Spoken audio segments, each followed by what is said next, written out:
Hai semuanya, balik sama Arik. Selamat datang pada video kedua series Introduction to Programming. Nah, pada kesempatan ini kita akan membuat program pertama kita menggunakan bahasa Python. Dan sebelumnya ini ada beberapa hal yang akan kita bahas di video kedua ini. Pertama kita akan lanjut di mengenai instalasi Python.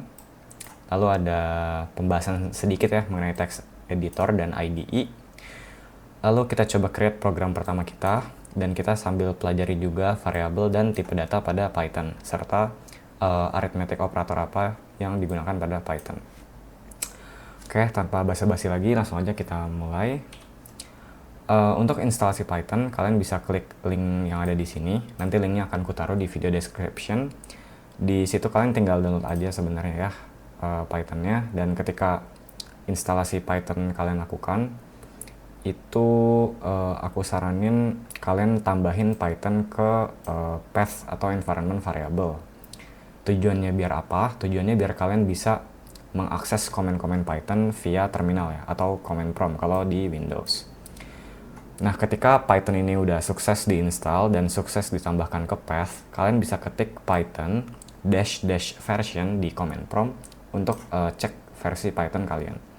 Ini ada contoh dari successful installation ya, kurang lebih kayak gini. Nanti kalian type in comment ini, akan keluar versi Python yang digunakan. Oke, nextnya itu, nah kita bahas sedikit terkait text editor. Jadi text editor itu adalah simple program yang digunakan untuk create dan edit text file. Sebenarnya ini untuk ubah-ubah teks aja fungsinya ya, dan kadang bisa juga dipakai untuk coding karena sifatnya yang lebih ringan gitu ya. Ini ada fitur-fitur dari text editor.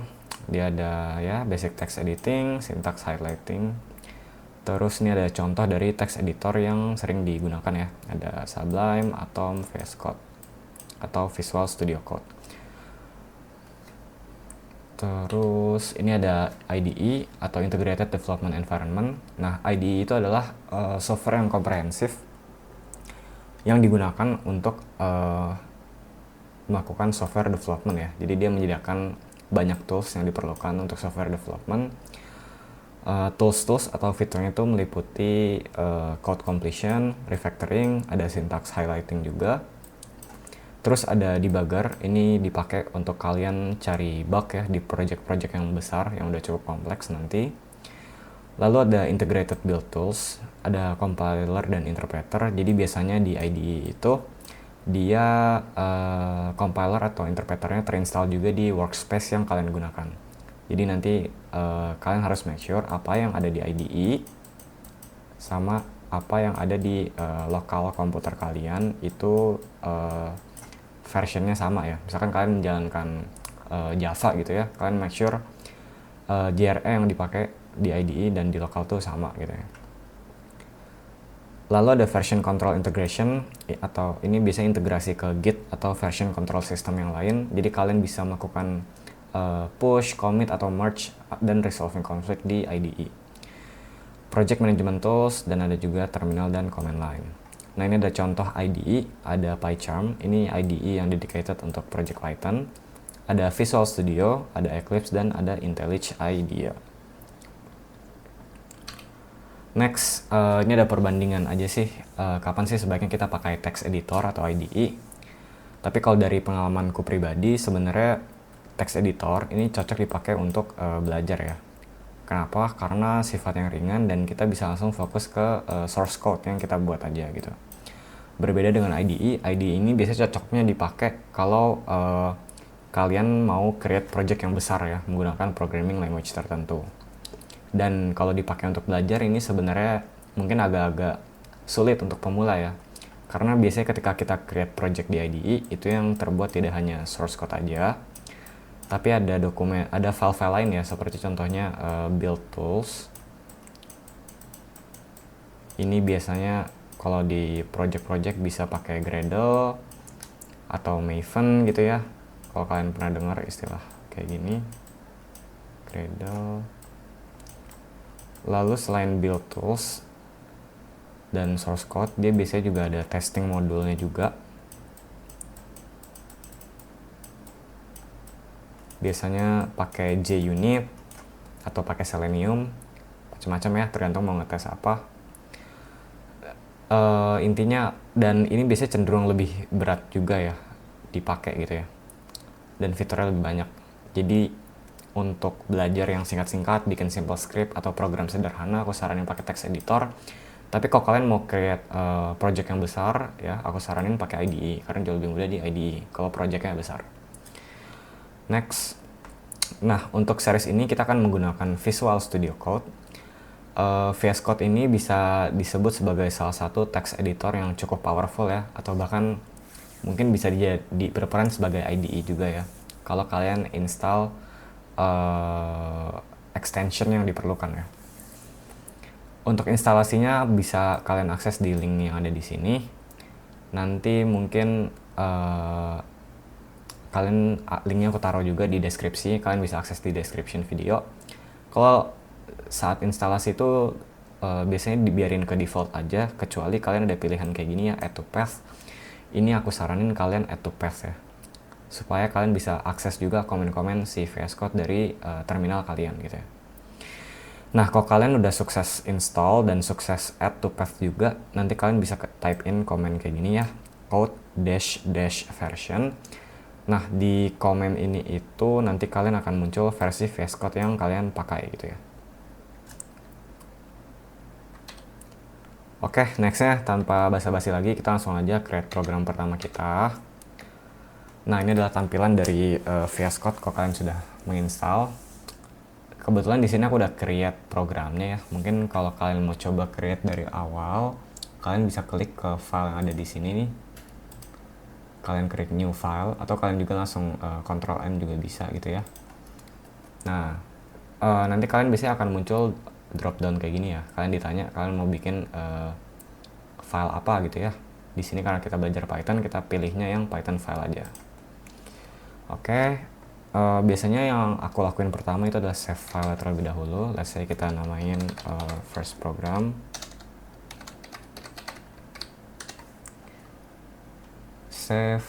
Nah, udah berhasil kita save. Dan kalau kita ingin create hello world di Python, kita cukup ketik print hello world. Nah, cukup sederhana ya komennya ya, kurang lebih seperti ini. Untuk kalian run programnya, kalian bisa klik di sini, klik tombol run. Kalian bisa pilih nih, kalian mau debugging atau run without debugging, ini sebenarnya sama aja. Dan ya udah, kalian tinggal klik, nanti muncul ya.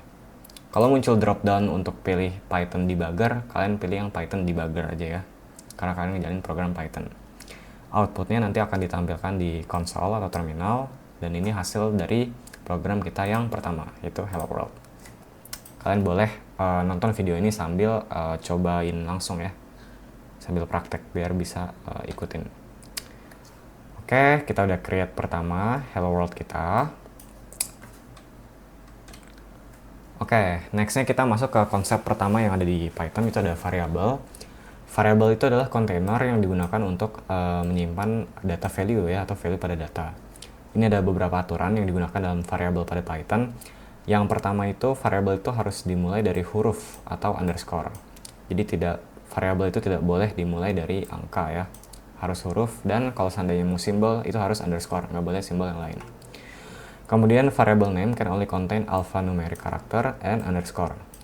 Nah, alphanumeric ini maksudnya adalah alfabet dan numerik ya, dan angka ya. Jadi cuma bisa alfabet ya, A sampai Z, mau A besar, A kecil, bla bla bla, sampai Z kecil juga bisa, 0 sampai 9, dan underscore.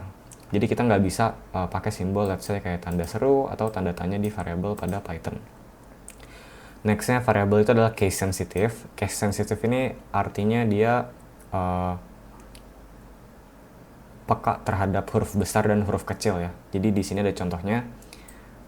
Ini sebenarnya variabel sama-sama age, cuma di sini age-nya ini pakai huruf besar di A-nya, di sini huruf kapital semua gitu ya. Tapi Python akan mendefinisikan variabel ini sebagai 3 variabel yang berbeda. Lalu variabel name itu nggak bisa mengandung Python keyword atau reserve word dari Python ya. Ini ada contoh-contoh reserve word, ada true, ada false. Sebenarnya ada banyak ya reserve word-nya ya. Tapi make sure aja kalian tidak menamai variabel kalian dengan reserve word yang terdapat pada Python ya. Lalu berikutnya ini terkait variable scope dari Python. Python itu mengikuti rule LEGB, yaitu local, enclosing, global, dan built-in. Mungkin nanti terkait variable scope ini akan dibahas lebih lanjut pada bagian function. Jadi variable scope itu menjelaskan variabel apa yang bisa diakses oleh suatu metode ya, atau suatu program gitu ya. Oke, nextnya kita lanjut ke data type. Ini ada tipe-tipe data pada Python. Sebenarnya cukup banyak ya tipe datanya ya, dari teks dan numerik. Tapi mungkin aku highlight sedikit aja yang cukup sering dipakai. Biasanya sebenarnya hampir semuanya ini sering dipakai ya. Mungkin agak jarang yang ini ya. Ini agak jarang kecuali kalau kalian itu berurusan dengan media gitu ya. Media file, kalian menyimpan gambar atau menyimpan video dalam bentuk bytes. Atau kalian berurusan dengan input-output ya, file stream. Misal kalian mau melakukan read atau write pada suatu file ya. Mungkin kalian nanti bakal ada tahapnya untuk mengonversi file ini ke tipe data yang bytes ini gitu. Ini ada teks, numerik, ada sequence, ada mapping, ada set, ada boolean, sama ada non-type ya, atau biasa disebut juga dengan null ya, tipe data yang kosong ya. Nah, sebenarnya untuk tipe data yang sederhana itu bisa ada teks, numerik, sama mungkin boolean ya.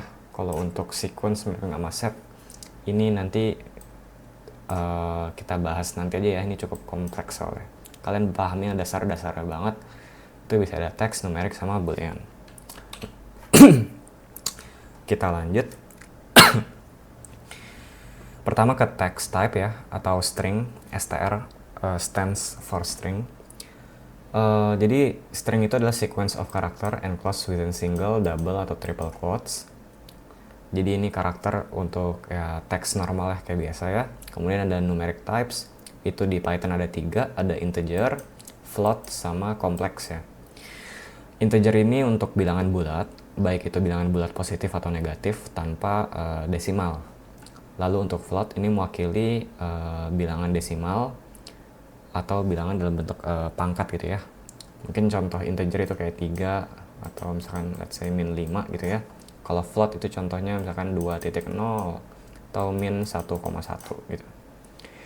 Nah untuk complex number itu number dengan real and imaginary part ya, represented as x plus yb.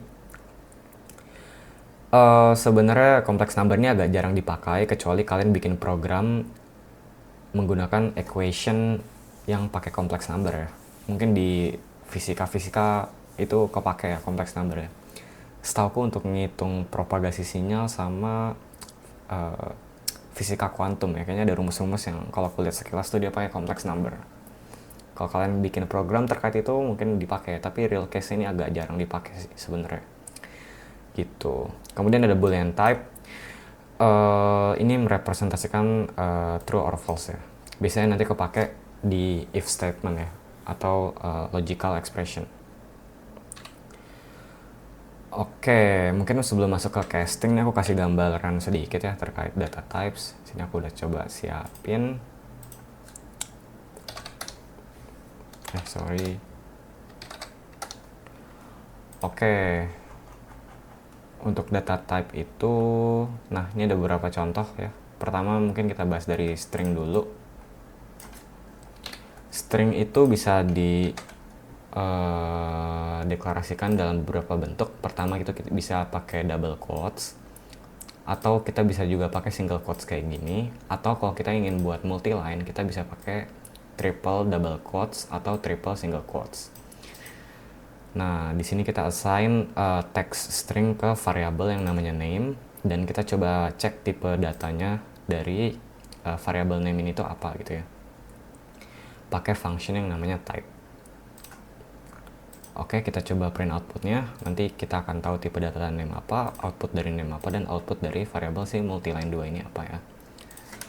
Oke, oh ya, untuk run program kalian bisa klik dari sini, bisa bebas ya mau debugging atau enggak, tapi kalau nggak usah pakai debugging juga nggak apa-apa sih. Oke, sorry ini ada error. Oh, sorry ini ke komen. Oh ya, buat kalian yang bingung ijo-ijo ini apa, ijo ini aku komen ya, artinya komen tuh jadi kayak uh, biasanya untuk menulis dokumentasi atau anotasi pada program yang aku komen ya, baris yang aku komen itu nanti tidak akan terbaca oleh si Python interpreter. Jadi Python interpreter tidak akan mengeksekusi program yang warna hijau ini. Jadi kalian cukup fokus ke yang warna-warni ini aja ya. Berarti ini yang sedang aku eksekusi saat ini. Oke, kita coba run. Nah, ini adalah hasil outputnya. Pertama itu adalah tipe data dari si name, itu tipenya adalah string. Lalu ini ada hasil isi variabel dari name, itu list. Lalu ini adalah variabel dari si multiline. Kalau kalian perhatiin, dia akan ngeprint sesuai dengan barisnya ya. Jadi di sini ada hi, ada this is, ini also sama multiline ya. Kurang lebih kayak gini outputnya. Si this is-nya di sini. Terus nextnya kita coba lanjut ke integer ya. Nah, integer ini itu adalah tipe data untuk merepresentasikan bilangan bulat. Di sini ada contohnya, ada age sama temperatur. Coba kita langsung run aja, itu kurang lebih outputnya seperti ini ya. Kita print isi variabel dari si age, itu 30, dan dia tipenya adalah integer. Nah, terus next ini ada float ya. Float ini mewakili tipe data desimal. Kalian juga bisa sambil praktek sambil nonton video ini. Di sini aku coba isi price, type-nya price apa, sama print isinya dari price ya. Kalau kita run programnya, hasilnya seperti ini, tipenya dia float, dan ini adalah outputnya ya. Jadi kalau kalian ingin menyimpan angka dalam bentuk desimal, kalian bisa gunakan tipe data float. Lalu berikutnya ini ada tipe data kompleks. Nah, ini sebenarnya agak jarang sih dipakai ya, kecuali ya itu kalian bikin program terkait equation yang pakai complex number. Kurang lebih hasilnya jadi seperti ini kalau kita print si complex number. Tipenya dia kompleks. Lalu berikutnya ini ada tipe boolean. Nah, ini ada dua variabel, is valid sama is empty. Aku coba print tipe datanya seperti biasa dari is valid, dan kita print juga output dari is valid. Nah, kurang lebih jadi hasilnya jadi seperti ini. Dia boolean dan dia tipenya itu adalah true gitu ya. Oke. Kurang lebih itu ya buat gambaran kalian dari tipe data 3 ini ya. Kalian tahu cara ngebuatnya gimana, dan kalian bisa cek juga isi variabel yang kalian buat dengan melakukan print statement. Jadi hasilnya nanti akan ke print ke konsol. Nah, lanjut berikutnya ini adalah casting data type. Casting itu apa sih? Jadi casting itu adalah proses mengonversi variabel dari satu tipe data ke tipe data yang lain. Nah, biasanya casting ini diperlukan kalau kita ingin memake sure compatibility antar data gitu ya. Dan kita ingin perform suatu operation pada data tersebut. Ini ada alasan-alasannya kenapa data type itu perlu di casting. Pertama itu compatibility. Contohnya kita menambahkan number dari integer ke float ke string ya, yang mewakili suatu number gitu ya. Berarti si string ini perlu kita konversi terlebih dahulu ke suatu integer, baru kita tambahkan, dan kalau seandainya ingin diperlukan dalam bentuk string lagi, kita casting kembali ke bentuk string. Lalu ada precision, untuk control precision of data, such as converting a float to an integer. Misalkan kita tidak perlu presisi yang terlalu tinggi ya dalam data desimal gitu ya, misalnya desimalnya panjang gitu ya, 12,345 gitu ya. Kita cuma butuh bilangan bulatnya aja, berarti kita ambil si 12-nya aja ya, 12-nya aja. Kita konversi dari float ke integer. Lalu untuk memory, to manage memory more efficiently by converting larger data type to smaller one when high precision is not needed. Ya, case-nya kayak gini ya. Mungkin ini kepake kalau kalian nanti belajar data structure and algorithm, kalian ingin bikin program yang se-efisien mungkin, kalian harus pandai-pandai memilih data type yang kalian perlukan gitu ya. Kemudian ada function requirement. Some function or method require argument to be specific data type. Nanti ke depannya kita akan belajar terkait function juga di Python. Dan beberapa function tertentu hanya bisa menerima argumen dengan tipe data yang spesifik tertentu gitu ya. Jadi misalkan untuk menggunakan function tersebut kita perlu casting juga tipe datanya. Nah, ini ada contoh komen untuk casting tipe data. Jadi di Python ini kita menggunakan constructor function ya. Ini ada integer, float, dan string. Kita coba langsung praktek aja untuk nge-casting pakai komen yang ada di situ. Nah, ini udah aku siapin juga. Nah, untuk casting data type itu ada dua jenis ya. Ada explicit casting, itu kita pakai constructor yang tadi, dan ada implicit casting. Nah, kalau implicit casting itu castingnya dilakukan oleh si Python interpreter ketika program dijalankan ya. Jadi kita tidak ada deklarasi constructor kayak gini secara langsung atau deklarasi fungsi casting kayak gini ya. Tapi yang dilakukan adalah kita melakukan suatu operasi, nanti Python interpreter akan langsung melakukan casting secara otomatis atau secara implisit. Mungkin satu-satu ya, kita coba mulai dari si explicit casting dulu. Di sini kalau kalian baca programnya, aku create variable x sama y. X itu nilai 25, y itu 26. X sama y ini tipe awalnya adalah string ya. Kemudian nanti kita konversi ke integer, kita konversi ke float. Nah, pada Python ketika kita melakukan penambahan suatu string ya, atau suatu teks ya, itu dia hasilnya berupa penambahan teks aja ya. Beda nanti ketika kita menambahkan integer dan menambahkan si floatnya.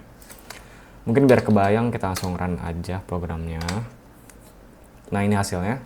Kalau dia bentuknya string, ketika ditambahkan itu jadinya 2526 di sini. Kemudian kalau kita ubah ke integer, dia itu jadinya 51. Kalau kita ubah ke float, dia jadinya 51,0 ya. Jadi berbeda tipe data, berbeda hasil dari operasi penjumlahan ini gitu. Itu untuk explicit casting. Nextnya kita lanjut ke implicit casting. Implicit ini terjadi kalau kita melakukan operasi tertentu. Contoh di sini itu ada variabel integer dan ada variabel yang tipe datanya itu float ya, atau desimal. Ketika kita melakukan operasi yang melibatkan antara integer dengan float, itu Python interpreter akan otomatis membuat hasil tipe data dari operasi tersebut dalam bentuk float ya. Contohnya di sini kita melakukan operasi penambahan antara 10 dan 20,5, hasilnya itu akan menjadi 30,5 dan tipe data dari hasilnya itu akan berupa float. Coba kita run aja di sini. Iya, ini hasilnya kurang lebih kayak gini ya. Sama seperti perkalian juga ya, harusnya nanti tipenya dia jadi float, harusnya jadi float juga ya, dan pembagian juga berlaku sih. Nah dia ada koma nolnya ya, jadi float ya. Oke, di sini harusnya kalian udah ngerti ya tentang sedikit-sedikit lah tentang casting data type. Lanjut, ini adalah arithmetic operator. Operasi aritmatika ya, yang digunakan pada numeric value untuk perform common mathematical operation. Di Python ini ada beberapa ya. Tambah, kurang, kali, dan bagi. Ya harusnya ini tambah, kurang, kali, bagi, kalian itu udah terbiasa lah ya, udah mengerti ya kurang lebih ya. Kalau kali di sini dia pakai asterisk kayak gini ya logonya. Kalau bagi dia pakai slash.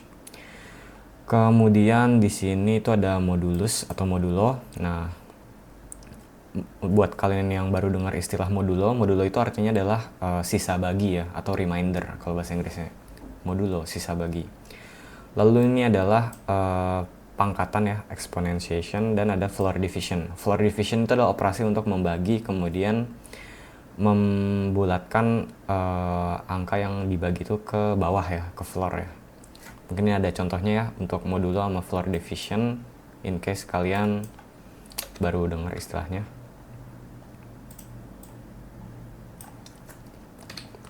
Di sini seperti yang kita tahu di matematika ya, setiap angka itu bisa direpresentasikan sebagai A sama dengan Bx plus C. Kalau A mod B sama dengan C itu sama dengan A sama dengan Bx plus C. Di sini aku kasih contoh angkanya, A-nya itu 5, B-nya itu 3. 5 mod 3 itu adalah 2, dan kita state 3 ini adalah B-nya ya, 3 kali 1 tambah 2 ya. Jadi mungkin maksudnya gini ya, let's say kalian dulu pas SD masih ingat operasi bagi-bagian ya, misalkan 3 dibagi 65 gitu ya. Kok kalian ngebagi, kan pertama-tama kita cari dulu angka yang mendekati si angka yang mau kita bagi ini ya, kan 6 gitu ya. Habis itu kita 6, 3 kali berapa supaya 6, itu hasilnya 2. Kita kurangin, nanti jadi 5.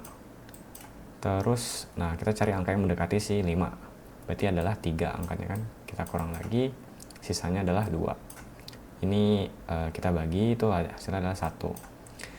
Nah, jadi 65 itu bisa, kalau 65 mau 3, itu hasilnya adalah 2. Nah, ini adalah si modulonya atau remindernya. Sedangkan 65 ini dividen dan ini divisornya yang ngebagi ya, si 3 gitu. Kurang lebih ya. Jadi modulonya adalah 2. Sama kayak case-nya di 5 modulo 3, itu hasilnya harusnya 2. Kemudian ini ada perbandingan antara division yang biasa dan floor division. Kalau floor division dia akan membulatkan ke bawah hasilnya ya. Oke, coba kita run aja programnya. Nah, ini ada outputnya. Ini hasilnya 2, yang tadi 5 modulo 3. Ini adalah division normal dan yang bawahnya adalah floor division. Jadi dia ngebulatin ke bawah ya, ke integer. Oke, kurang lebih kayak gini. Nextnya after arithmetic operator. Oke, kita masuk ke user input. Jadi Python ini bisa menerima input dari pengguna ya dengan menggunakan input method, dan Python akan stop mengeksekusi program sampai pengguna itu memasukkan value ke input method ini. Input yang diterima bisa berupa string, dan jika ingin menggunakan tipe data lain, kita perlu melakukan casting data type terlebih dahulu ya, gitu. Ini kita contohin aja di sini. Oke, ini adalah input method dari si Python ya. Kalian di input method ini bisa ngetikin suatu string untuk nge-labelin apa yang diinput dengan user ya. Contohnya di sini enter username. Nanti kita coba print hasil dari si inputnya. Oke, kita run programnya. Misalnya di sini username-nya adalah Arik Ihsani. Oke, di sini udah ke-print username dari Ihsani, dan tipe data dari input yang diterima itu adalah string ya. Gitu. Nah, di sini kita udah belajar beberapa konsep ya. Kita belajar konsep tadi mulai dari tipe data, kita belajar juga casting tipe data, dan kita belajar arithmetic operator serta user input.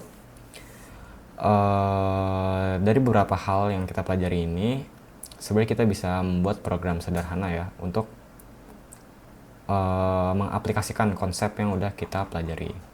Misal contoh di sini kita coba buat program yang menghitung luas dari persegi ya.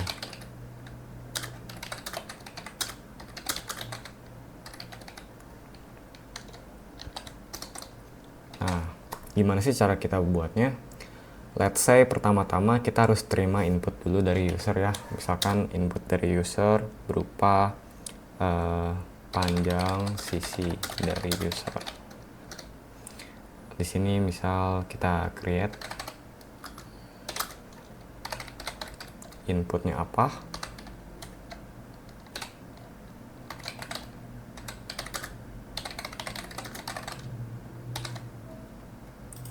Terus kita hitung luasnya ya.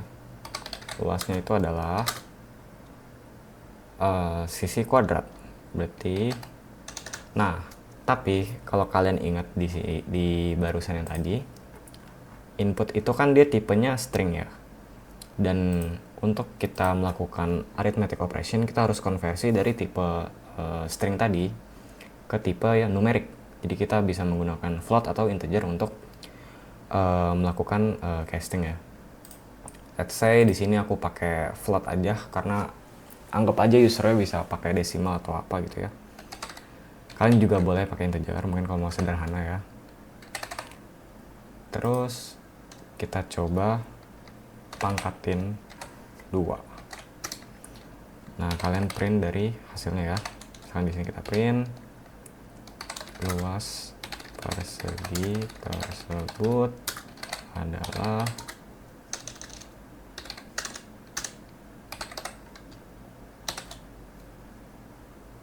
kalian masukin nilai dari sisi.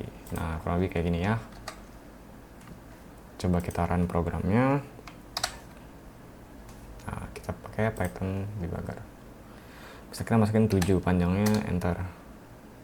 Wait.